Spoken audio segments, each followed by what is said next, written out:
नमस्कार दोस्तों।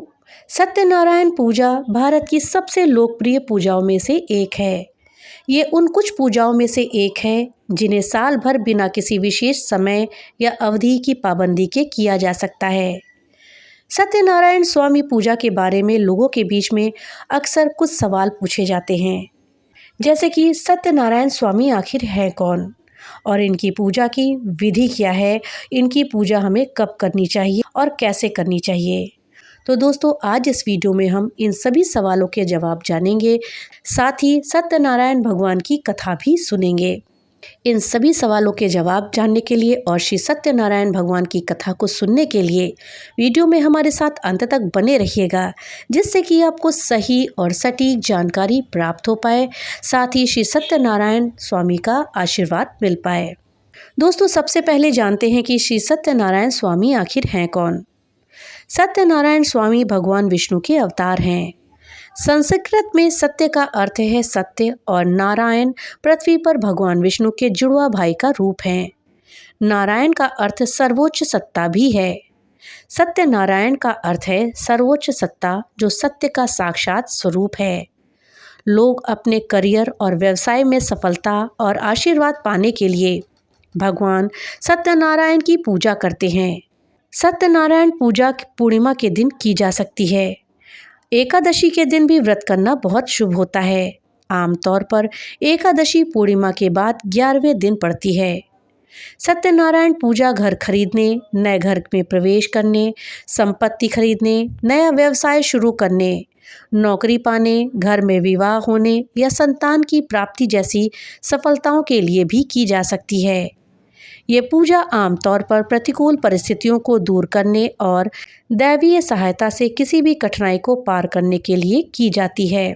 ऐसा माना जाता है कि घर में सत्यनारायण पूजा करने से अपार सफलता प्राप्त होती है। इस पूजा को करने वाले लोग आसानी से अपने लक्ष्य प्राप्त कर सकते हैं और अपनी सभी आकांक्षाओं को पूरा कर सकते हैं।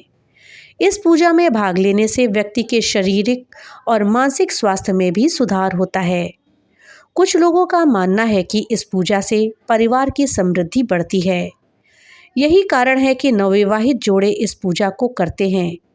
ये भी माना जाता है कि इस पूजा से पिछले जन्म के पाप भी दूर होते हैं। दोस्तों, अब सवाल उठता है कि घर पर सत्यनारायण की पूजा हमें किस प्रकार करनी चाहिए। पूजा की शुरुआत आमतौर पर भगवान गणेश की प्रार्थना से होती है। इसे अत्यंत महत्वपूर्ण माना जाता है, क्योंकि गणेश जी की पूजा करने से पूजा के गलत तरीके से किए जाने के कारण उत्पन्न होने वाली सभी बाधाएं दूर हो जाती हैं।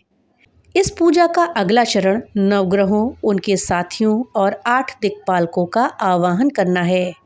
इसके बाद मुख्य पूजा शुरू होती है, जिसमें श्री सत्यनारायण स्वामी के विभिन्न नामों का जाप करते हुए भगवान सत्यनारायण की आराधना करी जाती है।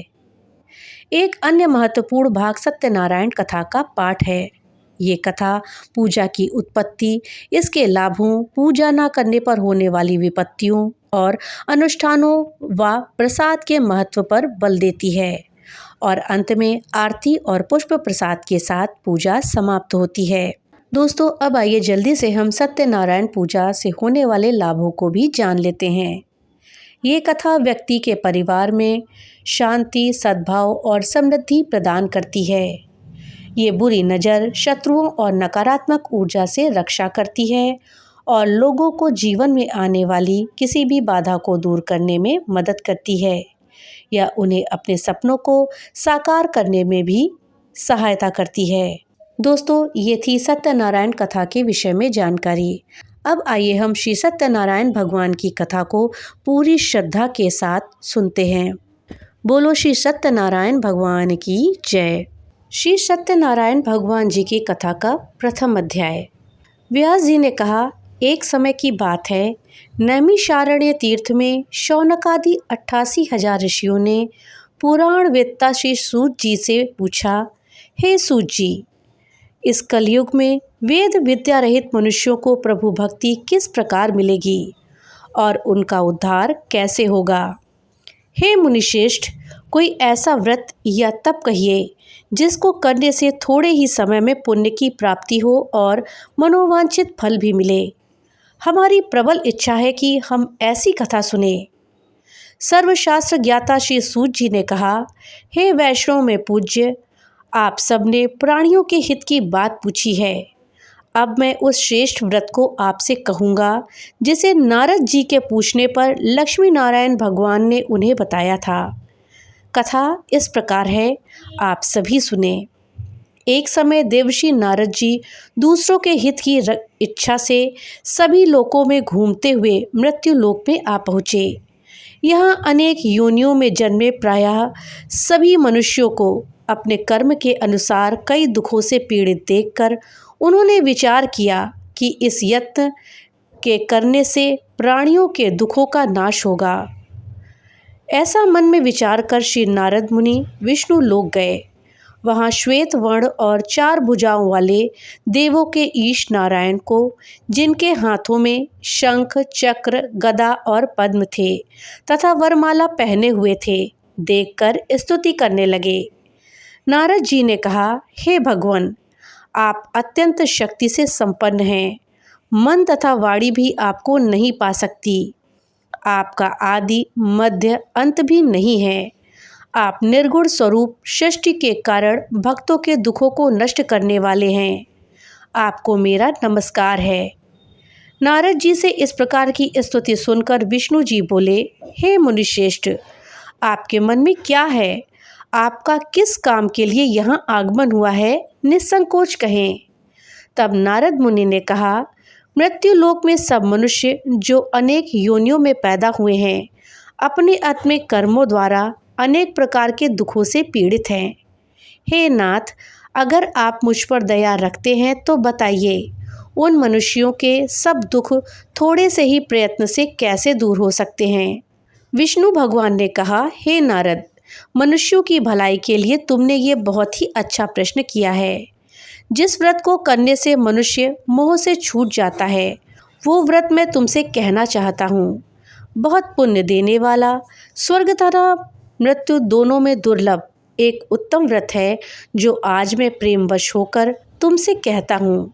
श्री सत्यनारायण भगवान का ये व्रत विधि विधान पूर्वक संपन्न करके मनुष्य इस धरती पर सुख भोग कर मरने पर मोक्ष को प्राप्त होता है। श्री विष्णु भगवान के ये वचन सुनकर नारद मुनि बोले, हे भगवान, उस व्रत का फल क्या है? क्या विधान है?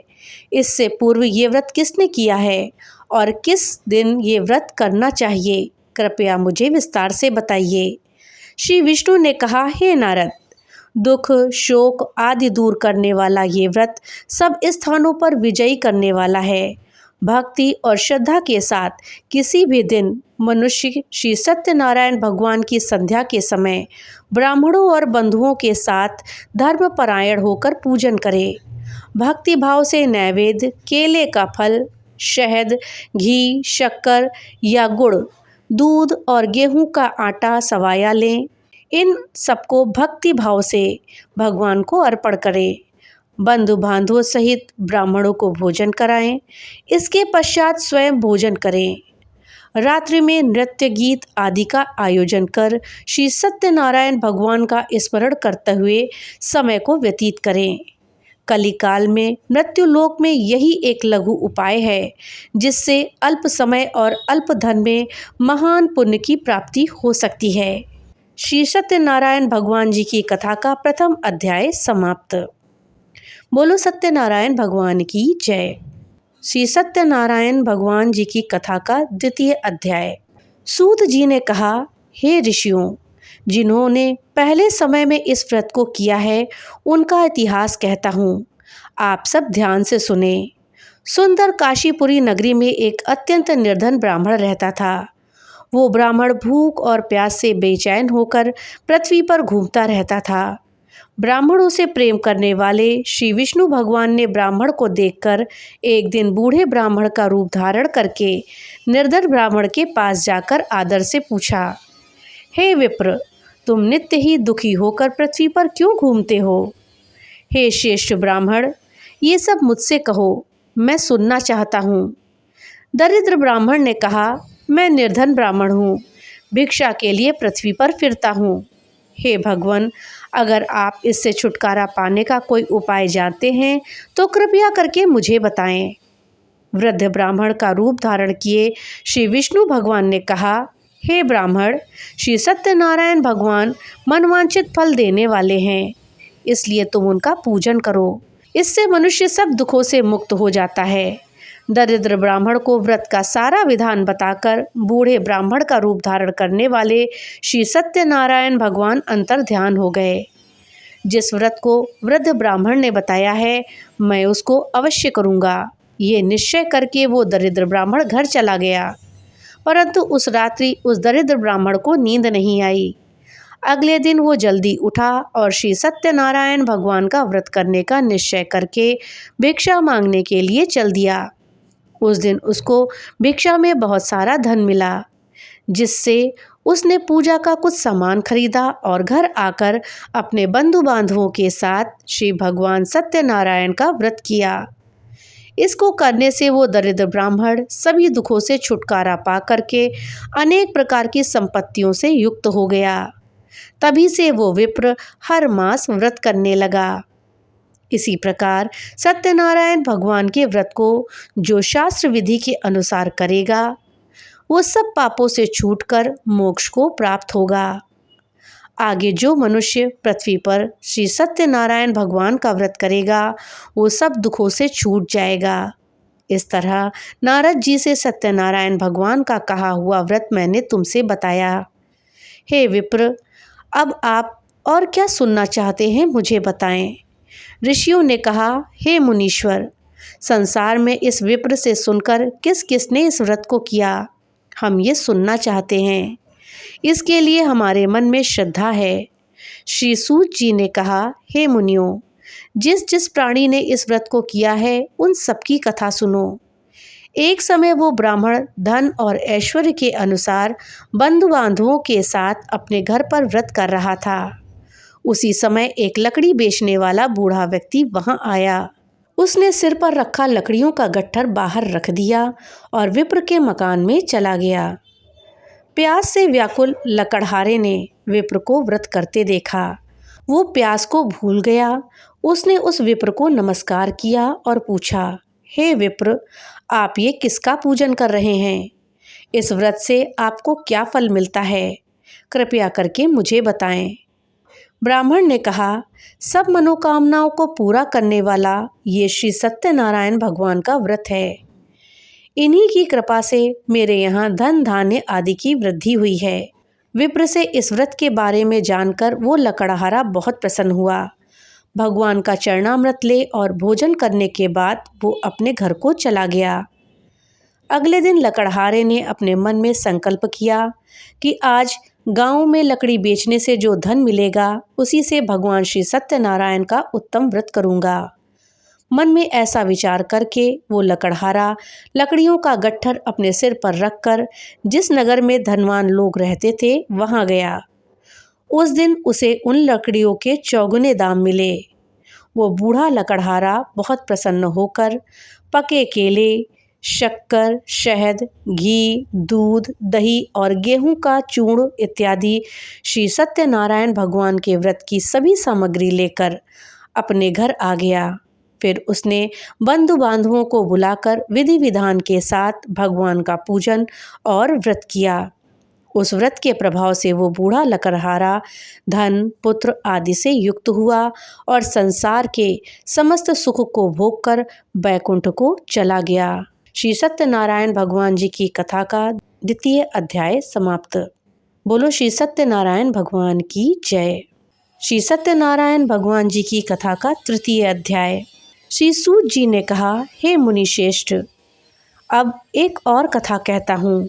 पूर्व काल में उल्कामुख नाम का एक बुद्धिमान राजा था। वो सत्यवक्ता और जितेंद्रिय था। प्रतिदिन देवस्थानों पर जाता और गरीबों को धन देकर उनके कष्ट दूर करता। उनकी पत्नी सुंदर और सती साध्वी थी। भद्रशिला नदी के तट पर उन दोनों ने श्री सत्यनारायण भगवान का व्रत किया।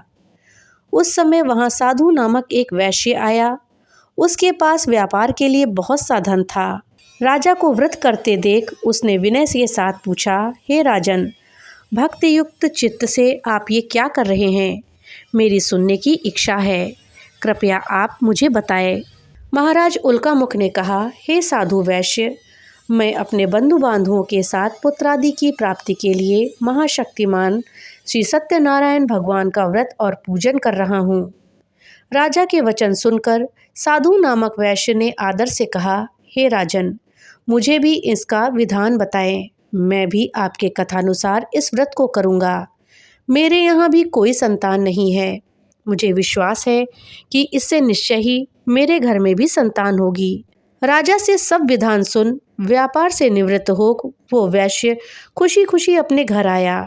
वैश्य ने अपनी पत्नी लीलावती से संतान देने वाले उस व्रत का समाचार सुनाया और प्रण किया कि जब हमारे यहाँ संतान होगी तब मैं इस व्रत को करूँगा। एक दिन उसकी पत्नी लीलावती सांसारिक धर्म में प्रवृत्त होकर गर्भवती हो गई। 10वें महीने में उसने एक सुंदर कन्या को जन्म दिया। कन्या का नाम कलावती रखा गया। इसके बाद लीलावती ने अपने पति को स्मरण दिलाया कि आपने जो भगवान का व्रत करने का संकल्प लिया था, अब आप उसे पूरा कीजिए। साधु वैश्य ने कहा, हे प्रिय, मैं कन्या के विवाह पर इस व्रत को अवश्य करूँगा। इस प्रकार अपनी पत्नी को आश्वासन देकर वो व्यापार करने चला गया। काफ़ी दिनों के बाद वो लौटा तो उसने नगर में सखियों के साथ अपनी पुत्री को खेलते देखा।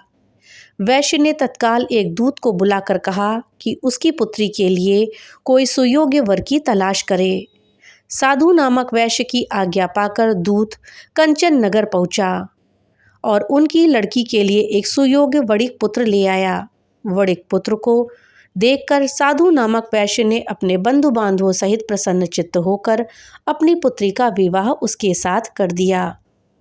वैश्य विवाह के समय भी सत्यनारायण भगवान का व्रत करना भूल गया। इस पर श्री सत्यनारायण भगवान क्रोधित हो गए।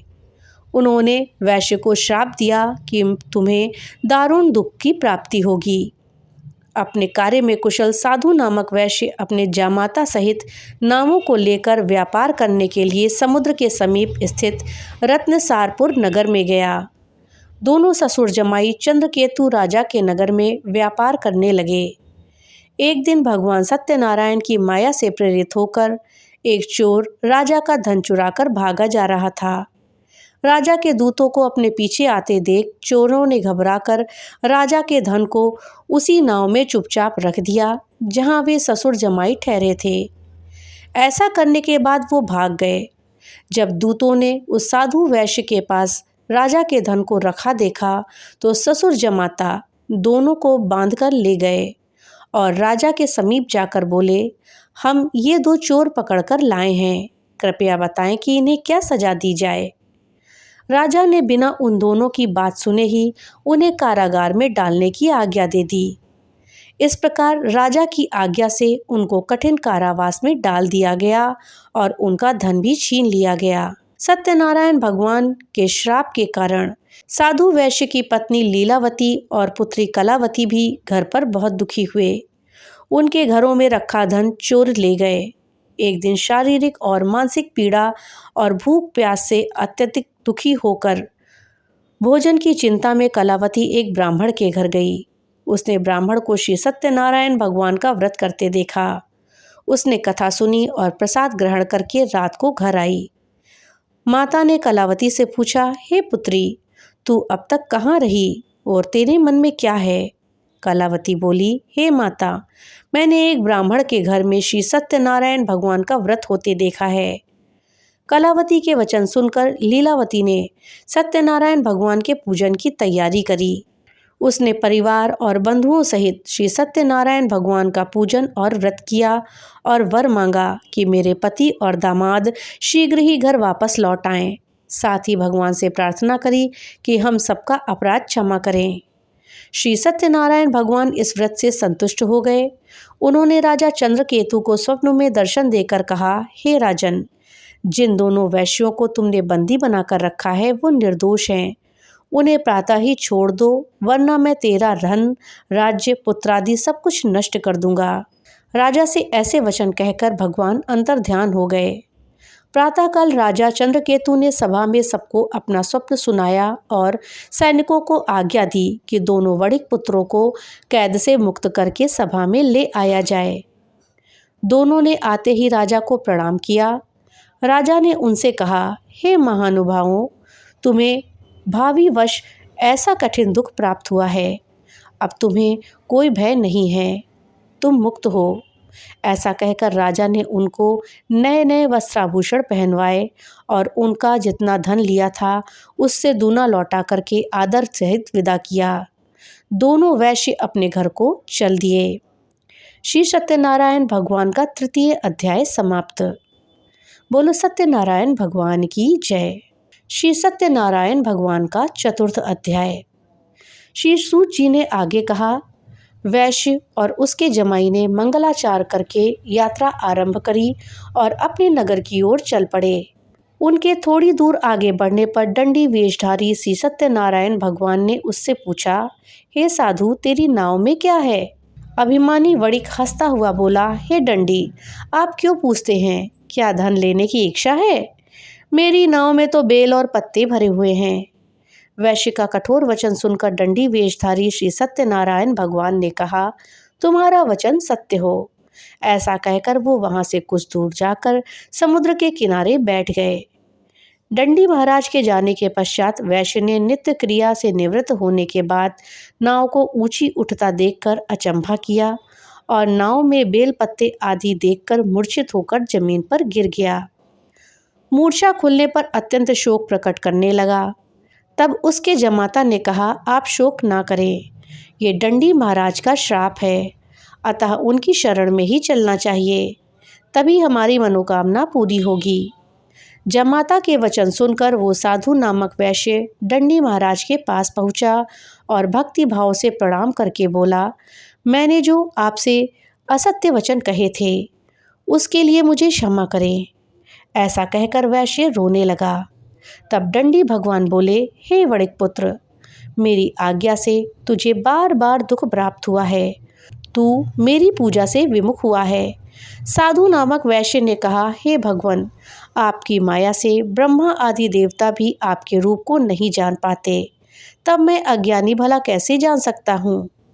आप प्रसन्न होइए, मैं अपनी सामर्थ्य के अनुसार आपकी पूजा करूँगा। मेरी रक्षा करें और पहले के समान मेरी नौका को धन से पूर्ण कर दें। उसके भक्ति युक्त वचन सुनकर श्री सत्यनारायण भगवान प्रसन्न हो गए और उसकी इच्छा अनुसार वर देकर अंतर ध्यान हो गए। तब ससुर और जमाता दोनों ने नाव पर आकर देखा कि नाव धन से परिपूर्ण है। फिर वो भगवान सत्यनारायण का पूजन कर जमाता सहित अपने नगर को चला। जब वो अपने नगर के निकट पहुंचा तब उसने एक दूत को अपने घर भेजा। दूत ने साधु नामक वैश्य के घर जाकर उसकी पत्नी को नमस्कार किया और कहा, आपके पति और दामाद सहित इस नगर के समीप आ गए हैं। लीलावती और उसकी कन्या कलावती उस समय भगवान का पूजन कर रही थीं। दूत का वचन सुनकर साधु की पत्नी बड़े हर्ष के साथ सत्यदेव का पूजन पूर्ण किया और अपनी पुत्री से कहा कि मैं अपने पति के दर्शन को जाती हूँ, तू कार्य पूर्ण करके शीघ्र आ जाना। परंतु कलावती पूजन और प्रसाद को छोड़कर अपने पति के दर्शनों के लिए चली गई। प्रसाद की अवज्ञा के कारण सत्यदेव रुष्ट हो गए और फलस्वरूप उन्होंने उसके पति को नाव सहित पानी में डुबो दिया। कलावती अपने पति को ना देखते हुए रो पड़ी और जमीन पर गिर पड़ी। कलावती अपने पति को ना देख रोती हुई जमीन पर गिर पड़ी। नौका को डूबा हुआ और कन्या को रोती हुई देखकर साधु नामक वैश्य दुखी होकर के बोला, हे प्रभु, मुझसे या मेरे परिवार से जो भूल हुई है उसे क्षमा करें। उसके दीन वचन सुनकर श्री सत्यदेव भगवान प्रसन्न हो गए। आकाशवाणी हुई, हे वैश्य, तेरी कन्या मेरा प्रसाद छोड़कर आई है, इसलिए इसका पति अदृश्य हुआ है। यदि वो घर जाकर प्रसाद खाकर लौटे तो इसका पति अवश्य मिलेगा। आकाशवाणी सुनकर कलावती ने घर पहुंचकर प्रसाद खाया और फिर आकर अपने पति के दर्शन किए। तत्पश्चात साधु वैश्य ने वहीं बंधु बांधवों सहित सत्यदेव का विधिपूर्वक पूजन किया। वह इस लोक का सुख भोग कर अंत में स्वर्ग लोक को गया। श्री सत्यनारायण भगवान की कथा का चौथा अध्याय समाप्त। बोलो श्री सत्यनारायण भगवान की जय। श्री सत्यनारायण भगवान कथा का पंचम अध्याय। श्री सूत जी ने आगे कहा, हे ऋषियों, मैं एक और भी कथा कहता हूँ, उसे भी सुनो। प्रजापालन में लीन तुंगध्वज नाम का एक राजा था। उसने भगवान सत्यदेव का प्रसाद त्याग कर बहुत दुख पाया। एक समय राजा वन में वन्य पशुओं को मारकर बड़ के वृक्ष के नीचे आया। वहां उसने ग्वालों को भक्ति भाव से बंधु बांधवों सहित श्री सत्यनारायण का पूजन करते देखा। परंतु राजा देखकर भी अभिमानवश ना तो वहां गया और ना ही सत्यदेव भगवान को नमस्कार किया। जब ग्वालों ने भगवान का प्रसाद उनके सामने रखा तो वो प्रसाद त्याग कर अपने नगर को चला गया। नगर में पहुंचकर उसने देखा कि उसका सब कुछ नष्ट हो गया है। वो समझ गया कि ये सब भगवान सत्यदेव ने ही किया है। तब वो उसी स्थान पर वापस आया और ग्वालों के समीप गया और विधि पूर्वक पूजन करके प्रसाद खाया तो सत्यनारायण की कृपा से सब कुछ पहले जैसा ही हो गया और दीर्घ काल तक सुख को भोग कर मरने पर स्वर्ग लोक को चला गया। जो मनुष्य इस परम दुर्लभ व्रत को करेगा, श्री सत्यनारायण भगवान की कृपा से उसे धन धान्य की प्राप्ति होगी। निर्धन धनी और बंदी बंधन से मुक्त होकर निर्भय हो जाते हैं। संतानहीन को संतान की प्राप्ति होती है और सब मनोरथ पूर्ण होकर अंत में वो बैकुंठ धाम को जाते हैं। जिन्होंने पहले इस व्रत को किया, अब उनके दूसरे जन्म की कथा भी सुनिए। शतानंद नामक ब्राह्मण ने सुदामा के रूप में जन्म लेकर श्री कृष्ण की भक्ति कर मोक्ष प्राप्त किया। उल्कामुख नाम के महाराजा राजा दशरथ बने और श्री रंगनाथ का पूजन कर बैकुंठ को प्राप्त हुए। साधु नाम के वैश्य ने धर्मात्मा श्री सत्य प्रतिज्ञ राजा मोरध्वज बनकर अपनी देह को आरे से चीरकर दान करके मोक्ष को प्राप्त किया। महाराजा तुंगध्वज स्वयंभू मनु हुए। उन्होंने बहुत से लोगों को भगवान की भक्ति में लीन कर मोक्ष प्राप्त किया। लकड़हारा भील अगले जन्म में गोह नामक निषाद राज हुआ, जिसने भगवान राम के चरणों की सेवा कर मोक्ष प्राप्त किया। श्री सत्यनारायण भगवान की कथा का पंचम अध्याय समाप्त। बोलो श्री सत्यनारायण भगवान की जय। तो दोस्तों, ये थी श्री सत्यनारायण भगवान की कथा। दोस्तों, आप सब भी इस कथा को पूरे भक्ति भाव के साथ सुनिए और पुण्य की प्राप्ति करिए। दोस्तों, आप सभी को ये वीडियो कैसी लगी हमें कमेंट बॉक्स में लिख करके ज़रूर बताइएगा। तो मिलते हैं अगली एक नई वीडियो के साथ, तब तक के लिए राधे राधे।